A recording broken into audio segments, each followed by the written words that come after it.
ដើម្បីមានស្មារតីរឹងមាំពេលប្រឡងបាក់ឌុបថ្មជូនជាយោបល់ខ្លះអើយបើដំបូងឡើយមុននឹងដល់ពេលប្រឡងស្មាថាមានពេលជួបជុំគ្នារឿយពិភាក្សាជជែកពីគ្រោះយោបល់ចែកម្លែកបទពិសោធន៍គ្នាកុំឲ្យចេះតែម្នាក់ឯងអានឹងវាធ្វើឲ្យពេលខ្លះយើងបាត់បង់ឱកាសទទួលចំណេះដឹងថ្មីអញ្ចឹងជជែកពិភាក្សាគ្នាសំខាន់មែនទែនពង្រឹងចំណេះដឹងរបស់យើងហើយទទួលបានចំណេះដឹងពីគេមួយទៀតយើងធ្វើលំហាត់ចាស់ពីមុនមកអាចនឹងបានជាដូចថាតម្រុយខ្លះមួយទៀតយើងសង្ខេបមេរៀនដែលយើងបានរៀនហើយហ្នឹងគូសជាតិយ៉ាក្រាមអីដើម្បីឲ្យងាយយល់មើលទៅយើងដឹងពីអត្ថន័យរួមរបស់មេរៀនហ្នឹងហើយនឹងមើលកំណត់ត្រាសំខាន់ដែលគ្រូប្រាប់ថាកន្លែងនេះអាចត្រូវចេញប្រឡងអាចអីចឹងទៅនឹងសួរយោបល់គ្រូហើយនឹងសួរយោបល់រៀមច្បងកុំខ្មាស់កុំអៀនកុំខ្លាចគាត់តែបើគាត់សប្បាយចិត្តនៅពេលដែលយើងសួរយោបល់គាត់ហើយគូតែធ្វើមិនគាត់អាចដឹងច្រើនជាងយើងអាហ្នឹងមុនពេលទៅប្រឡងបាទរយៈពេលហ្នឹងថារឿងគេងរឿងញ៉ាំរឿងរៀបចំកន្លែងដេករឿងហាត់ប្រាណជារឿងមួយសំខាន់តែមិនគេងឲ្យបានល្មមគ្រប់គ្រាន់ញ៉ាំឲ្យបានត្រឹមត្រូវហើយកន្លែងដេកធ្វើម៉េចឲ្យវាមានខ្យល់អាកាសចេញចូលកុំឲ្យបិទចិត្តឈឹងវាអត់មានអុកស៊ីហ្សែនគ្រប់គ្រាន់តែកាលណាអត់មានអុកស៊ីហ្សែនគ្រប់គ្រាន់ធ្វើឲ្យខួរក្បាលឆាប់ stress ឆាប់តានតឹងរៀនអត់បានយូរឯងហើយក៏កុំអង្គុយយូររៀនយកងាប់យករស់ពេកអីរៀនហើយមានពេលដើរហាត់ប្រាណលោតអីខ្លះទៅដើម្បីឲ្យមានចលនាឈាមបើមិនចឹងឯងយើងកើត stress ដោយសារអង្គុយរៀនយូរពេកហ្នឹងមួយចំណុចទៀតរឿងពង្រឹងស្មារតីពេលទៅប្រឡងថ្មថាបើជាទម្លាប់មានព្រះអង្គនៅផ្ទះចេះថ្វាយអង្គមព្រះអង្គសូត្រអតិពិសោស្វាខាតោចឹងសុបតិបណ្ណោបរតនត្រ័យយើងសូត្ររំលឹកគុណព្រះហ្នឹងមិនមែនបានន័យថាឲ្យព្រះជួយដើម្បីប្រឡងជាប់ទេប៉ុន្តែសំខាន់ឲ្យយើងមានស្មារតីរឹងប៉ឹងមិនឲ្យភ័យតក់ស្លុតហើយនឹងយើងអាចប្រឈមមុខនឹងបញ្ហាបានយើងថ្វាយអង្គមមេដាបេដាមុននឹងទៅប្រឡងហ្នឹងរៀបចំអីវ៉ៃវ៉ាន់អីបានរួចរាល់ទៅហើយរៀនធ្វើសមាធិអីតិចក៏បានដែរឧទាហរណ៍ថាដង្ហើមចេញដង្ហើមចូលដង្ហើមចេញដង្ហើមចូលហ្នឹងដំបូងឡើយដកខ្លាំងតិចសិនក៏បានដែរបន្ទាប់មកធម្មតាអញ្ចឹងឲ្យអារម្មណ៍ឲ្យចិត្តហ្នឹងមូលនៅនឹងដង្ហើមហ្នឹងហើយអាហ្នឹងលំហាត់ដង្ហើមបើយើងអាចទៅមើលបន្ទប់ប្រឡងមុនក៏ជារឿងមួយល្អមិនដឹងលេខតុកដឹងបន្ទប់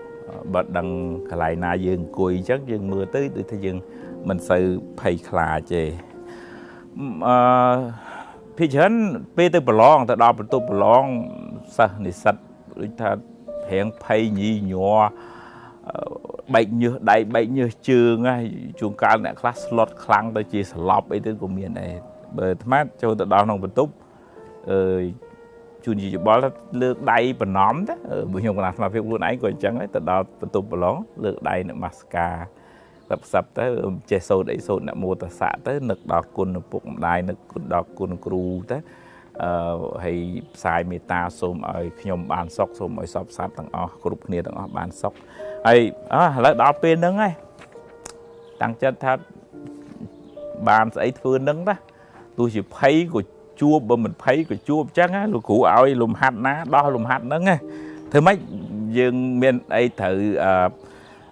នេះទៀតរៀបចំអីទៀតបើដល់ពេលហ្នឹងហើយពេលគ្រូឲ្យហ្នឹងមកគឺថាឲ្យខាងក្នុងហ្នឹងរឹងប៉ឹងទៅដល់ពេលហ្នឹងជួបដោះស្រាយទៅហើយអានសំណួរហ្នឹងឲ្យច្បាស់លាស់ថាគ្រូចង់ឲ្យធ្វើអីហើយស្មាធ្លាប់ពេលខ្លួនឯងមួយអានមិនច្បាស់ដល់ធ្វើទៅច្រឡំនាំឲ្យបាត់បន្ទុកអញ្ចឹងអានឲ្យច្បាស់ហើយធ្វើសំណួរណាស្រួលមុនអាណាបានបន្ទុកងាយធ្វើមុនអាណាលំបាកទុកក្រោយហើយបើឧទាហរណ៍ថាធ្វើទៅវាចំអាសំណួរដែលមិនចេះហ្មងអាហ្នឹងកុំមួម៉ៅអូយអញអត់បានមើលវាអញ្ចឹងក៏អាហ្នឹងកុំអញ្ចឹងទុកវាចោលទៅហើយទៅមុខទៀតទៅធ្វើអាណាដែលយើងចេះទៅចាំដល់ពេលក្រោយសល់ពេលអីចាំធ្វើអានោះបើថាធ្វើមិនចេញគឺទុកចោលទៅហើយយើងពេលដែលយើងធ្វើហើយចប់ម៉ោង1ហើយរៀនទម្លាប់ ដូចថាឲ្យអបអរសាទរខ្លួនឯង congratulation to me តែអបអរសាទរដែលបានចប់មួយជាប់ធ្លាក់រឿងក្រោយប៉ុន្តែសំខាន់យើងបានចប់មួយយកវាជាពិសោធន៍អូម៉ោងមុនហ្នឹងវាចេះបើអញធ្វើចេះល្អជាងប៉ុន្តែគុំទម្លាប់ស្ដីបន្ទោសមកខំតាចេះទេខំអីចេះបាត់អញធ្វើតែថែមតានេះតិចគុំទម្លាប់បន្ទោសខ្លួនឯងចឹងចប់ហើយតារឿងហ្នឹងចប់ហើយតាធៀមចិត្តធៀមគំនិតសម្រាប់ម៉ោងក្រោយបើមិនចឹងទេយើងខូចអារម្មណ៍ខូចចិត្តជាមួយនឹងរឿងដែលហួសទៅហើយដែលកែមិនកើតអញ្ចឹងចប់ហ่ะបញ្ជីអបអរសាទរខ្លួនឯងហើយយកជាពិសោធន៍ឲ្យធៀមខ្លួនទៅប្រឡងមុខវិជ្ជាថ្មីមួយទៀតបន្ទាប់ទៅអញ្ចឹងដូចថាពង្រឹងស្មារតីហ្នឹងវាត្រូវការពេលវេលាយូរមកហើយជាត្រួស